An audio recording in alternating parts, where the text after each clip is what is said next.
Olha que essa pergunta ficou martelando o tempo inteiro na minha cabeça. Se os heróis foram feitos para proteger as pessoas, por que o Jin, mesmo sendo vilão, que é uma pessoa, assim como todos os heróis e os vilões, ele teve que morrer no final das contas? Muitos vão trazer argumentos rasos, né? Como, o vilão tem que morrer mesmo. Mas qual é a resposta definitiva que a Ochako vai dar para Himiko Toga? Bom, essas questões e muito mais comentando em mais esse episódio de Boku no Hero Academia, 6ª temporada. E aí galera do canal do Banjo, como vocês estão? Espero que todos estejam muito bem. E hoje, para mais um episódio de Boku no Hero Academia, vários mistérios ali sendo revelados aos pouquinhos e como sempre uma bela de uma discussão sobre heróis versus vilões. Antes de mais nada, eu já vou falar pra vocês, eu sou fã da Himiko Toga, gosto da personagem. Ah, ela é uma vilã, ela faz coisa ruim. Ah, tô nem aí, eu gosto dela, entendeu? É só um personagem de anime, tá bom? Não que eu concorde com os ideais dela, mas eu gosto da personagem. De toda forma, já vou agradecer a todo mundo que vai deixar aquele like, que vai compartilhar, comentar aqui e se inscrever também no canal. Muito obrigado mesmo e gostaria de saber o que vocês acham sobre essa discussão. Pode colocar sua opinião sincera, pode ser o argumento raso aí, né? Tipo, vilão bom é vilão morto, sei lá, alguma coisa assim. Embora de certa forma eu discorde dessa opinião e ao mesmo tempo talvez ela esteja mais próxima do que nós seres humanos faríamos se alguém que nós gostamos fosse ferido por uma outra pessoa. E aí nós vamos começar o episódio de fato. Simplesmente o Bakugou, ufa, ele não morreu. Pelo que eu vi, ele não morreu mesmo. Ele só caiu, disse pro Deku não lutar sozinho. E essa é uma bela de uma mensagem porque o Deku não pode lutar sozinho. Ele tem que se lembrar que ele tem outras pessoas ali que o podem ajudar. Mas nesse momento o bicho fica na fúria do leão doido e eu gosto de personagens quando eles ficam com muita raiva. Não porque eu gosto de personagens raivosos, Deku Dark, igual todo mundo vai gostar de chamar, porque dizem que o Deku fica Dark, esse monte de coisa. Mas eu gosto principalmente pelo desenvolvimento do personagem e por ele não ser bonzinho e ser humano. Humano a ponto de deixar a raiva o consumir. Assim como o próprio portador do chicote, que é um dos portadores dos poderes do One for All, ele diz para o Deku, quando você fica com raiva, o poder entra ali, a individualidade ela ajuda e ela responde a esse poder. E aí, mano, ele fica tão nervoso, mas tão nervoso, que eu não sei se é um poder que ele ganhou ali, porque os olhos deles ficaram, tipo, soltando faísca. Ele parte pra cima do Shigaraki e detalhe, ele consegue quebrar aqueles trequinhos que o Shigaraki solta ali com as suas mãozinhas. Ele consegue quebrar com os dentes, ele consegue quebrar com a mão, dando soco. Só que aí quando ele chega bem perto do Shigaraki, ele mete a mãozona e finalmente ele consegue tocar no Deku, tentando roubar o One for All. Só que ele precisa de muito mais pra isso. É por isso que ele não vai conseguir, mas nós vamos ter ali uma conversa da Nana Shimura junto com o All for One dentro daqueles caminhos. Eu vou chamar assim porque lembra muito os caminhos de Shingeki no Kyojin. E aí é bem interessante porque partes que me deixaram ali um tanto quanto confusos. O Shigaraki, de certa forma, ele odeia o All for One, porque em um certo momento, enquanto ele conversa com a Nana Shimura, e ele até fala que o Deku está sendo influenciado pela raiva dela, visto que eles conseguem acessar aquele local, aquelas consciências dos portadores antigos, porque todas as células e órgãos contêm memórias do seu antigo portador. Muitos pensam que isso poderia ser algo de ocultismo, como o próprio All for One diz, mas na verdade é que os órgãos possuem células do seu antigo portador, e quando há essa transferência, esse transplante, a pessoa pode ter acesso a essas memórias. Por isso que o Deku ele consegue, no meio da sua consciência, se comunicar com um dos portadores antigos, como a Nana Shimura, o portador do chicote, que eu não lembro qual que é ele, se ele é o quarto, se ele é o segundo, o irmãozinho do All for One também. Da mesma forma como também acontecia com o All for One. Eu achei muito legal essa explicação do autor, trouxe uma camada legal, assim, sem muito misticismo, baseando em alguma coisa que a gente consegue imaginar que deve ser verdade, que pode ser verdade. Então achei essa parte muito legal, mas a conversa entre os dois é que a Nana Shimura, ela consegue ali ficar com o seu corpo inteiro, mas o Deku ainda não consegue. Não sei se é porque ele não tem todos os poderes ou não despertou todos os poderes, eu acredito que seja esse o motivo, mas ele continua insistindo ali para lutar mesmo dentro daqueles caminhos, daquela consciência, contra o Shigaraki, né? Enquanto o Shigaraki diz assim, não, tem que roubar esse poder, tem que roubar esse poder.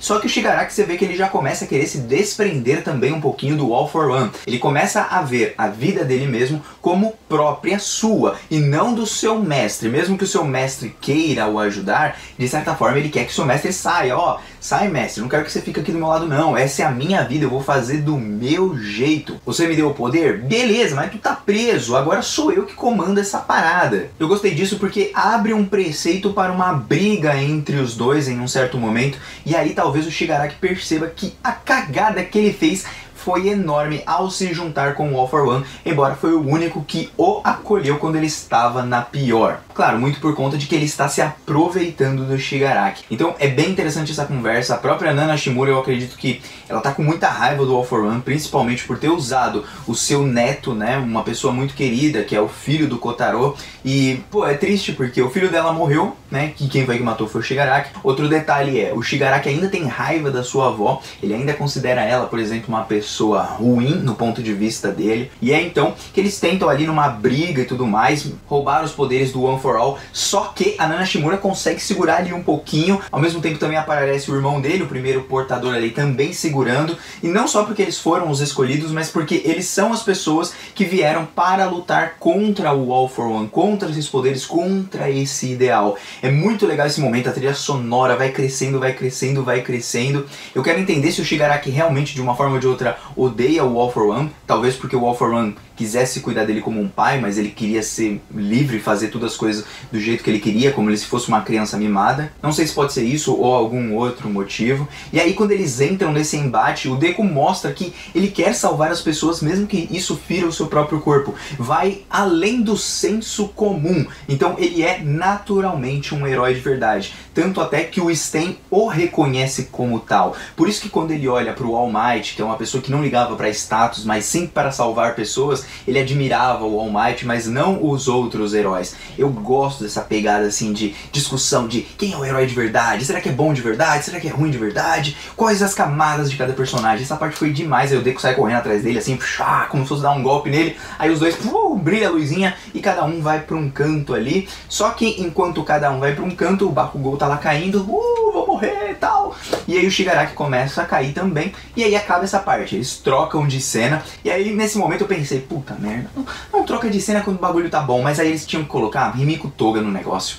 E aí a discussão mais legal desse episódio que eu gostei bastante. A Himiko Toga, ela é naturalmente uma vilã. Ela tem a sua forma de pensar, vamos dizer assim, de uma certa forma deturpada, principalmente porque ela é bem meio maluquinha, né? Só que ela traz uma discussão interessante. Os heróis tiveram que matar o Jin. O Jin é uma pessoa, os heróis não salvam pessoas. Poxa, mas o Jin era um vilão. Bom, isso não muda o fato dele continuar sendo uma pessoa antes dele ser um vilão. Antes de você ser quem você é uma pessoa, você é um ser humano. Dessa forma, os heróis não eram para proteger as pessoas, então por que o Jin morreu? Ah, mas o Jin estava matando as outras pessoas, ele é vilão, ele estava, ou pelo menos ajudando que as outras pessoas morressem, porque ele quer ser o vilão. Bom, aí nós podemos entrar numa eterna discussão, porque o Jin, ele nem sempre quis ser um vilão. Na verdade, ele primeiro foi rejeitado pela sociedade, foi abandonado por todos, e foi acolhido por aqueles que eram iguais a ele, ou que pelo menos tinham ideias parecidas com a dele, e que também tinham passados parecidos que foram rejeitados por aqueles mesmos heróis. Por isso que os próprios heróis dizem até sobre a população nesse episódio, assim, nós temos que livrar essas pessoas, porque elas só estavam vivendo a vida delas, e o pecado é nosso, nós erramos como super-heróis, por isso elas estão sofrendo. Graças ao Gigantomachia que está invadindo todas as cidades, destruindo tudo, enquanto eles estão tendo que proteger as pessoas. Então aí que vai o detalhe. Poxa, o Jin também não era um ser humano, ele também não poderia, por exemplo, ser salvo, assim como o Hawks queria. Só que aí muitos vão pensar pro lado, pô, mas o Jin, ele já estava, né, convicto dos seus ideais. É claro, ele passou muito tempo ali, demorou muito para ser salvo. Tem um momento que a pessoa não tem mais como ser salva, simplesmente ela vai cair no buraco e você não tem como impedir. Então a Himiko Toga, ela quer perguntar pro Izuku e pra Ochako também quais seriam as respostas deles para essa pergunta, né? Se o herói veio pra salvar, por que que o Jin teve que morrer? E aí ela engana a Ochako, que tava ali salva Flop num momento muito legal, e agora a gente vai ter uma luta entre as duas, e eu gosto muito da Ochako, gosto também muito da Himiko Toga, é uma batalha sensacional que deve ter entre as duas, e esse embate de ideias, porque no final das contas a Ochako, ela não responde a pergunta como ela pensava. Ela pensava que ela diria sim ou não. Não, sim, eu vou matar você, eu quero matar você porque você matou meus amigos também. Ou alguma coisa assim, acumulando cada vez mais o ódio, o ódio, o ódio. Só que o que a Ochako faz? Ela pega e fala, eu quero salvar o máximo de pessoas possível. É isso.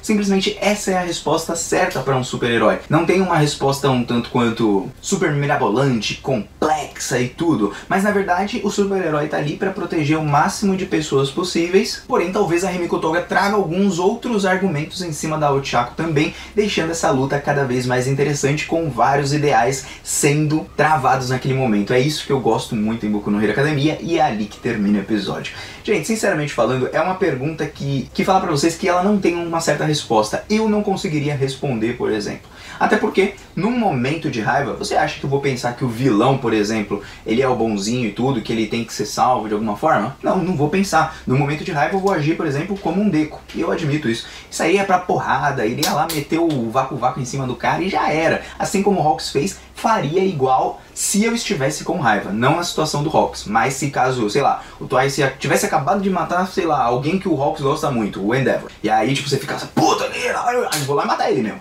Só que se eu tivesse um tempo pra pensar, provavelmente não faria isso. Porque, querendo ou não, a justiça não pertence a mim. Eu não posso fazer justiça pelas minhas próprias mãos, embora isso pareça muito legal. Por isso que o Batman, aliás, é muito famoso. Porque ele faz justiça pelas próprias mãos, e quando a gente vê que a justiça, ela já é corrompida, normalmente a gente já tem a tendência de vamos fazer justiça pelas próprias mãos. Mas eu acho que são vários conceitos que dá pra conversar, dá pra gente trocar uma ideia, ver várias ideias diferentes, e é isso que eu gosto muito em Boku no Hero. Além das respostas, são as perguntas que nos fazem refletir. Por isso, eu termino o vídeo aqui, até um próximo episódio de Boku no Hero e um beijo no coração porque o próximo é Dab Dance. Eu tô curioso porque muitos falam desse Dab Dance e eu tô curioso pra saber sobre esse malandrão.